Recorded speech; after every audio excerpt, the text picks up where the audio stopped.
नमस्कार दोस्तों, मैं विधान Goyal, CEO and founder purity hub. आइए आज हम बात करते हैं आपके वाटर सॉफ्टनर के साथ लगे हुए ब्राइन टैंक के मेंटेनेंस के बारे में, या फिर उसमें आने वाली प्रॉब्लम्स को आप कैसे रिजॉल्व कर सकते हैं खुद ही, या फिर परमानेंटली एलिमिनेट भी कर सकते हैं। तो समझते हैं दोस्तों, अगर आप एक प्योरिटी हब का वाटर सॉफ्टनर यूज कर रहे हैं तो आपको एक प्रॉपर ब्राइन टैंक मिला होगा, या कोई सुपीरियर ब्रांड का। जैसे इंडिया में हालांकि बहुत कम ऐसे ब्रांड हैं जो प्रॉपर ब्रांड टैंक यूज करते हैं, लेकिन अगर आप कोई बहुत अच्छे ब्रांड का वाटर सॉफ्टनर यूज कर रहे हैं तो आपको एक प्रॉपर ब्रांड टैंक उसके साथ मिला होगा, है ना। तो प्रॉपर ब्रांड टैंक के अंदर आपको सबसे पहले जो एक काम करना है, जो सबसे प्रॉपर मेंटेनेंस आप अपने वाटर सॉफ्टनर के लिए और अपने ब्रांड टैंक के लिए कर सकते हैं, वो ये है कि आप प्यूरिफाइड सॉल्ट इसके अंदर यूज कीजिए। डिल्ले वाला नमक, खड़ा नमक, इस टाइप का कोई नमक आप यूज मत कीजिए, क्योंकि जब भी वाटर सॉफ्टनर ब्राइन टैंक के अंदर सॉल्ट को पानी को फिल करता है तो वो पूरा पानी मडी हो जाता है, क्योंकि आपका जो डिल्ले वाला नमक होता है उसके अंदर मिट्टी आती है। तो आपको वो सॉल्ट कभी भी यूज नहीं करना। पहली चीज, हमेशा आप यूज कीजिए इस टाइप का प्यूरिफाइड सॉल्ट। ये आप क्लोज से आप देख सकते हैं, एकदम प्रॉपर व्हाइट कलर का आपको मिलेगा हमेशा, और ये 99.5% प्यूरिफाइड रहता है, जो आपके ओवरऑल ब्राइन टैंक की हेल्थ को और वाटर सॉफ्टनर की रेजिंग की हेल्थ को मेंटेन भी करता है, और आपको हमेशा रिजल्ट अच्छे देता है। प्रॉपर हार्डनेस को रिड्यूस करने में इसका बहुत अच्छा रोल होता है। ठीक है दोस्तों, एक कंप्लेंट काफी लोगों में ये आती है, वो ये कहते हैं कि ब्राइन टैंक में सॉल्ट भी डाल दिया, पानी भी है, लेकिन सक्शन नहीं होता। उनके वाटर सॉफ्टनर की प्रॉब्लम ये होती है कि वो ब्राइन वाटर को सक ही नहीं कर रहा। तो ये प्रॉब्लम 99% आपके ब्राइन टैंक की प्रॉब्लम हो सकती है, जिसको आप सिर्फ 2 मिनट में रिजॉल्व कर सकते हैं। सबसे पहले, अगर आपने प्यूरिफाइड सॉल्ट डाला है तो ये प्रॉब्लम नहीं आएगी, और अगर आपने डिल्ले वाला नमक इसमें डाला है तो मिट्टी की वजह से ये प्रॉब्लम आती है। तो कहाँ पे आती है वो मैं आपको दिखाता हूँ। ये इस टाइप के ब्राइन असेंबली आपके वाटर सॉफ्टनर के अंदर होती है, क्लोज से दिखा सकते हैं। इस टाइप की ब्राइन असेंबली रहती है। तो आप जब भी यहाँ से ये कैप को हटाएंगे तो अंदर से पूरी की पूरी ये ब्राइन असेंबली को आप इस तरह से निकाल सकते हैं। ठीक है, जब आप ब्राइन असेंबली को निकालेंगे तो इस टाइप का पूरा आपको इंस्ट्रूमेंट दिखेगा। ये उसका लिमिटर हो गया, जो पानी को लिमिट करता है कि कितना पानी उसके अंदर भरना है। तो आप सबसे पहले, जो प्रॉब्लम है वो कहाँ पे आ रही है, यहाँ पर नीचे एक टाइप की स्टॉपर रहता है, जिसको आपको क्लीन करना पड़ेगा अगर आपको ये प्रॉब्लम आ रही है। तो आप कैसे करेंगे, आप यहाँ से इसको खोलेंगे पूरा असेंबली को, ये, और इस वाले हिस्से में कोई प्रॉब्लम नहीं आती कभी भी।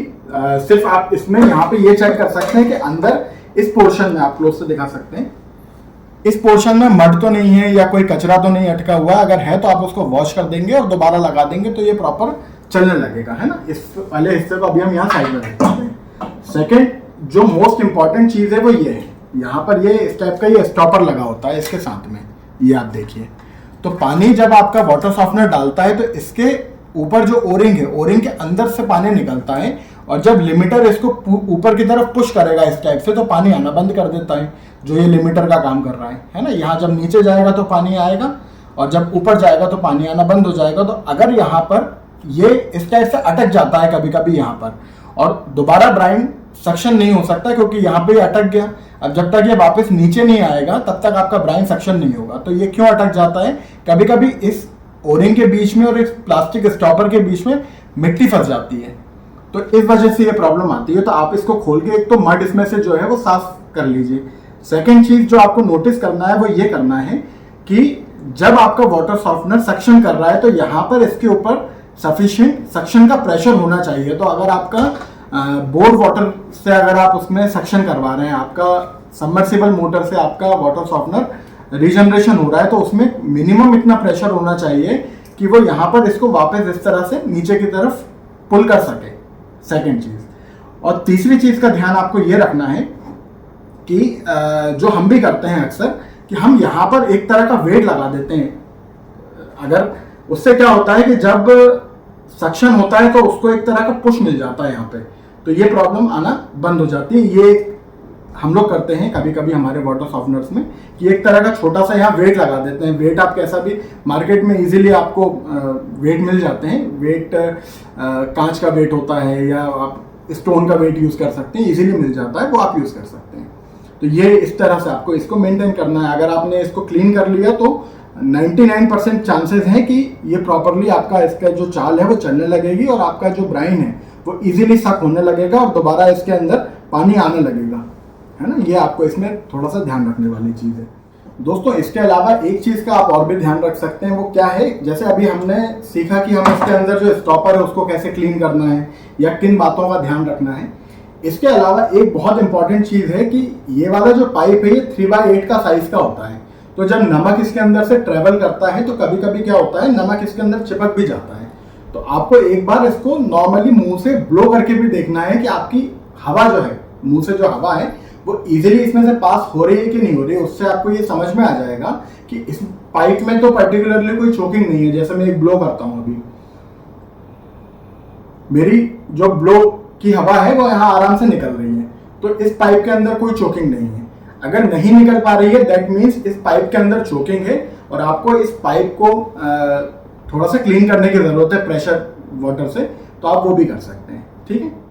और दोस्तों इसके अलावा लास्ट एंड फाइनल एक कंप्लेंट लोग ये करते हैं कि उनका जो सॉल्ट है वो बहुत ज़्यादा गल रहा है, बहुत जल्दी जल्दी ख़त्म हो जाता है, यूज़ बहुत ज़्यादा होता है, जबकि उनका वाटर कंजम्पशन उतना ज़्यादा नहीं है।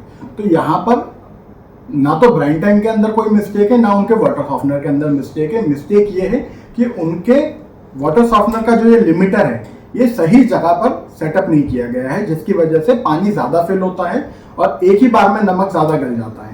आपको कुछ भी नहीं करना, इस लिमिटर को यहाँ से आप पकड़ेंगे और इसको नीचे की तरफ ऐसे पुश करेंगे।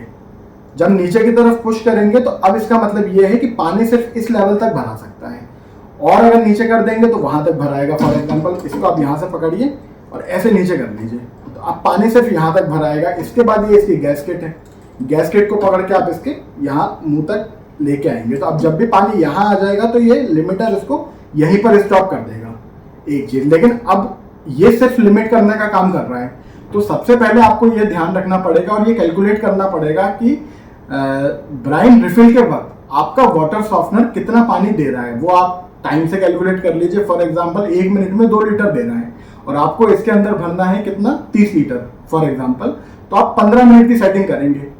15 मिनट में वो 30 लीटर भर देगा जो आपकी डिजायर्ड लिमिट है। अब हम 30 लीटर क्यों कह रहे हैं, हर 1 किलो पे 3 लीटर पानी लगता है पूरी तरह से ब्राइन सॉल्यूशन बनने के लिए। तो अगर आपको 10 किलो सॉल्ट घोलना है तो 30 लीटर पानी अंदर जाएगा, अगर आपको 20 लीटर घोलना है तो 60 लीटर पानी अंदर जाएगा। उसके हिसाब से फॉर एग्जांपल अगर आपका 50 लीटर का सॉफ्टनर है, 50 लीटर रेजिन वाला, तो 8 किलो नमक लगता है। 8 किलो नमक को कितना पानी लगेगा, 8 या 24 लीटर के हिसाब से आप इसको एक बार भर के देख लीजिए और लिमिटर को फिर सेट कर दीजिए, फिर ये प्रॉब्लम आपको कभी भी नहीं आएगी। 100 लीटर वाले सॉफ्टनर में लगता है 16 किलो नमक, 16 या 48 लीटर पानी इसके अंदर जाएगा, तब जाके आपका पूरा ब्राइन बनेगा और आपका 100 लीटर का सॉफ्टनर रिजनरेट हो पाएगा। तो उसके हिसाब से ब्राइन असेंबली जो ये लिमिटर है आप सेट करेंगे। अगर आपको इसको ऊपर करना है तो यहाँ वाली रॉड पकड़िए और इसको ऐसे आप ऊपर की तरफ पुल कर लीजिए और ये एक गैसकेट है, इसको यहाँ तक अंदर तक आप डालिए, ठीक है। तो इस टाइप से आप इस लिमिटर को सेट कर सकते हैं। पहले आपको वाटर सॉफ्टनर के मल्टीपोर्ट वाल्व से ये चेक करना पड़ेगा कितना पानी 1 मिनट में वो छोड़ रहा है। 1 मिनट में 2 लीटर है, 2.5 लीटर है, उसके हिसाब से आप टाइम लगा दीजिए उसके अंदर जो उसका मल्टीपोर्ट वाल्व है कि कितने मिनट में इतना पानी भर देगा, उस हिसाब से आप इसको सेट कर दीजिए। तो दोस्तों ये थे कुछ एसेंशियल टिप्स एंड ट्रिक्स जिस तरह से आप अपने वाटर सॉफ्टनर के ब्राइन टाइम को मैनेज कर सकते हैं, उसको मेंटेन कर सकते हैं। और अगर आप एक अच्छा सॉल्ट यूज़ कर रहे हैं तो ये सारी प्रॉब्लम अपने आप ही एलिमिनेट हो जाएंगी। तो आप से मेरी दरख्वास्त है कि आप अच्छा सॉल्ट ही यूज़ कीजिए। और इसमें आने वाली कोई प्रॉब्लम अगर आप अभी भी फेस कर रहे हैं तो हमारा व्हाट्सएप नंबर आपको नीचे डिस्प्ले हो रहा है, हमारी वेबसाइट डिस्प्ले हो रही है, आप हमें इजीली कनेक्ट कर सकते हैं और कोई भी प्रॉब्लम हो तो उसका हम लोग आपको on video call, on call आपको सॉल्यूशन दे देंगे। Thank you so much.